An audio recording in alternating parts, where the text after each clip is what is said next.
आलेल्या सर्वच मान्यवरांचं या ठिकाणी सहर्ष स्वागत आहे.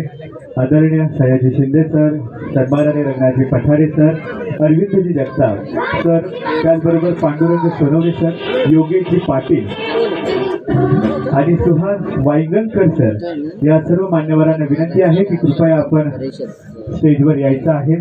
सायखिंडी गावाची निवड करण्यात आली होती आणि त्यावेळेला या गावाचा प्रत्येक डोंगर, दरी, बांध आम्ही सगळे कार्यकर्ते या ठिकाणी फिरलो आणि असं लक्षात आलं की भौगोलिक संपन्नता भरपूर आहे.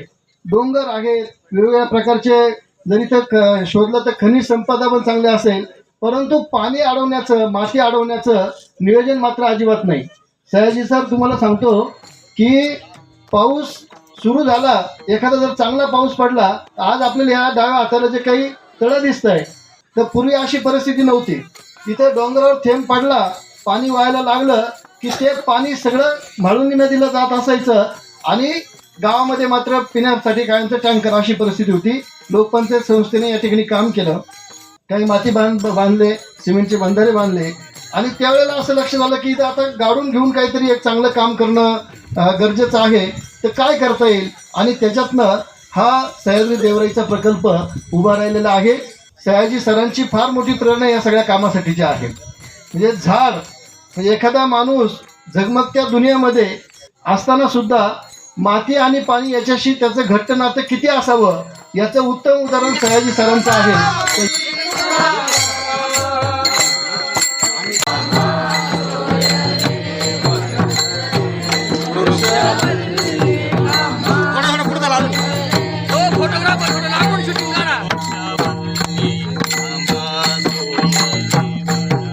असलेली व्यक्ती म्हणजे आदरणीय रंगनाथजी पठारे सर यांच्या 75 निमित्त सह्याद्री देवराईमध्ये 75 वृक्षांचं रोपण आपल्या सर्वांच्या उपस्थितीमध्ये या ठिकाणी करतोय. आलेल्या सर्वच मान्यवरांचं या ठिकाणी सह्याद्री देवराई फ्लोरा फाउंडेशन, सांदीपनी गुरुकुल आणि नोबेल गुरुकुल लोकपंचायतच्या वतीने सहर्ष स्वागत आहे. एखाद दुसरं सुरुवातीच्या काळात अडाणीपणामध्ये आमच्याकडनं गुणमोहर लागला असेल, तर तुम्ही सांगितल्यानंतर मात्र आम्ही ठरवलं की कोणते झाडं लावायचे आणि कोणते नाही. इथं फार खूप, तुम्ही जर पाहिलात, हा देवराईचा जवळजवळ 150-200 एकरचा परिसर आहे. दिवसभर फिरलात तरी तुम्हाला प्रत्येक झाड इथं नवीन कहाणी सांगेल आणि प्रत्येक झाडाबद्दल सांगण्यासाठी माझ्याकडे भरपूर आहे, कारण मी 12-13 वर्ष त्या झाडांबरोबर त्या ठिकाणी आम्ही राहतो. इथं केवळ झाडं, आणि झाडाचं असं असतं केवळ झाडच वाढत नाही, केवळ झाडच वाढत नाही, झाडाबरोबर सगळं पर्यावरण, आपण जे निसर्गाचं चक्र म्हणतो, तर ते सगळं निसर्गाचं चक्र या ठिकाणी सुरू होतं. पक्षी येतात, फुलपाखरे येतात, मधमाशा येतात, भुंगे येतात, नाना तऱ्हेचे पशु पक्षी या ठिकाणी पाहायला मिळतात आणि वन्य प्राणी सुद्धा भरपूर आहेत. म्हणजे आताच आपण ज्या गेटपासून आलेलो आहोत, ती जी खोली आहे, त्या खोलीच्या मागच्या बाजूला एक घडे आहे आणि त्याच्यामध्ये बिबट्या त्या ठिकाणी ती बाळण झालेली आहे, 2 पिल्लं आहेत, अशी सगळी परिस्थिती आहे. पण या सगळ्या गुन्हेगोविंदाने चालतात. कालच आमचा मित्र संतोष गवांदे आला, आपल्या मातीचं जे काही बांधकाम चालू आहे तिथं त्यांनी दर्जा उघडला आणि कोबरा त्या ठिकाणी उभा होता. त्यामुळे इथं सरपटणारे प्राणी, वन्य प्राणी, आपल्या गाई, गुरं, जनावर हे सगळे आहेत, परंतु कुणाला त्रास नाही. जोरदार टाळ्या वाजवायच्या आहेत. मोठा योग जुळवून आणलेला आहे. एका लेखकाची 75 इतक्या समृद्ध वातावरणात आजपर्यंत झाली नाही. सिमेंटच्या भिंतीच्या हॉलमध्ये झालेली असेल, पण इथे लाखो झाडांच्या साक्षीने रंगनाथ पठारे नावाचे मराठीतले सगळ्यात कसदार लेखक, ताकदवान लेखक, त्यांची 75 इतकी जोरदार होते. सरांना शुभेच्छा तर आहेतच आणि हे वर्षभर हा सोहळा चालणार आहे. मला इथं बघून सर एक वाटलं की ही टी शर्ट मध्ये बसलेली मुलं आणि ही टोप्या घालून बसलेली, पांढरी शर्ट घालून बसलेली, हा इंडिया आहे, हा भारत आहे, हा वेगवेगळा का बसलाय, एवढंच माझं म्हणणं आहे. तुम्ही एकत्र बसलं पाहिजे तर खराब भारताचं चित्र दिसेल. कारण ही असं वेगवेगळं का बसायची गरज नाहीये. ही मुलं अशी एकत्र बसली तर अजून छान दिसेल. आणि पुन्हा एकदा खूप मनापासून रंगनाथ पठारे सरांना शुभेच्छा, कारण लहानपणापासून आम्ही वाचत आलोय त्यांना.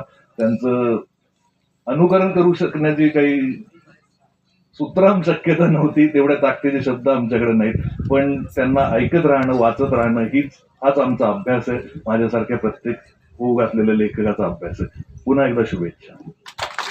सगळ्यांनी टाळ्या वाजवा. आणि त्यांना आता हे कंपल्शन असेल की याच पद्धतीने त्यांची देवराई पुढे जायला पाहिजे. बरोबर ना? करू ना सत्कार? हा चला.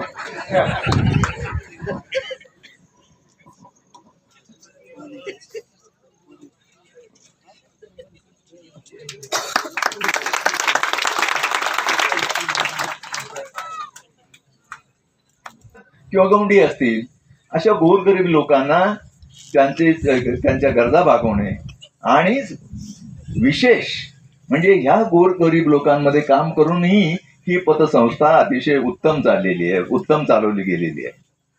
हे फार महत्वाचं काम आहे, फार मोठं काम आहे. आणि हे सतत कुठल्याही पडद्याच्या समोरून झळकण्याचं काम नाही. आणि याची मनामध्ये कुठंतरी जाणीव त्या माझ्या मित्राला आहे आणि म्हणून तो या लोकांशी जोडला गेलेला आहे. सायाजीचं मोठेपण याच्यामध्ये आहे की तो नुसतं सिनेमातला हिरो, अँटी हिरो किंवा काय खलनायक काय एवढंच नाही. तो एक जिता जागता सळसळता वृक्ष आहे जो चालू शकतो. एरवी वृक्ष फक्त एक जमिनीमध्ये एकाच ठिकाणी, पण हे झाड असं आहे की हे महाराष्ट्रभर सगळीकडे जाऊन झाडांमध्येच घुसून जातो आणि झाडातूनच निघून पुन्हा झाडात जातो. अशा प्रकारचा हा माणूस आहे. आणि म्हणजे मला आठवतं 90 साली म्हणजे साधारणतः 35 वर्षापूर्वी सयाजी मला भेटायला आला. त्याचा एक सिनेमातला आणखीन एक मित्र. त्यांना माझ्या एका कादंबरीवर सिनेमा काढण्यामध्ये रस होता त्या ग्रस्ताला. हा पुण्याला किंवा मुंबईहून आला असेल मला माहित नाही, पण एक स्कूटर होती जुनी सेकंड हँड आणि तिला डायरेक्ट हाताने रंग दिलेला होता. त्या स्कूटरवर बसून आणि मी आपला म्हणजे कलावंतानी नटाने आपलं शरीर किती सांभाळलं पाहिजे आणि एवढा तू प्रवास करतोय काय बरोबर नाही. आता हे आपण त्याला शिकवायचं हे काय बरोबर नाही, त्याला माहिती आहे ना काय आहे ते. तर त्यावेळेला तो जसा होता तसाच आज आहे किंवा त्याच्यापेक्षा जास्त उदारतो आता. आज त्याला खूप यश मिळालेलं आहे. आज म्हणजे त्याला कुठल्याच अर्थाने कुठल्याही प्रकारचं असमाधान नाही. त्याला असमाधान फक्त हे त्याचं ध्यास फक्त एकच आहे, झाडं. आणि त्या झाडांचा जो त्यांनी ध्यास घेतलेला आहे त्याच्यासाठी या निमित्ताने मी आपल्या सगळ्यांच्या वतीने शुभेच्छा व्यक्त करतो, आशीर्वाद देतो. धन्यवाद. गुलमोहर लागला असेल तर तुम्ही सांगितल्यानंतर मात्र आम्ही ठरवलं की कोणते झाडं लावायचे आणि कोणते नाही. इथं फार खूप तुम्ही जर पाहिलात हा देवराईचा जो 150-200 एकरचा परिसर आहे. दिवसभर फिरलात तरी तुम्हाला प्रत्येक झाड इथं नवीन कहाणी सांगेल आणि प्रत्येक झाडाबद्दल सांगण्यासाठी माझ्या ही अशा प्रकारची बेणी चांगली सांभाळली पाहिजे. बेणं हा शब्द आपला ओरिजिनल शब्द आहे आणि गावरान जे त्याला आता मिलेट्स म्हणायला लागले. खरं तर हे आदिवासी ओरिजिनल रहिवासी ह्या पृथ्वीवरचे, खरं तर त्यांची ही पृथ्वी आहे. तर त्यांनी निर्माण केलेली शोधलेली ही जी नाचणी असते, बाजरी असते, ज्वारी असते, ही आपली बेणी आता मिळत नाही तर ती मिळाली पाहिजे. बरोबर ना? अजून कुठली कुठली इकडे बेणी हां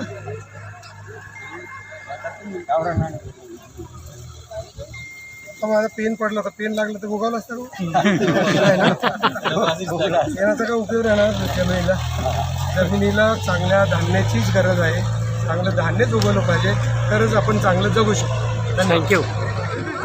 इथं सरपटणारे प्राणी, वन्य प्राणी, आपल्या गाई गुरं जनावर हे सगळे आहेत, परंतु कुणाचा कुणाला त्रास नाही.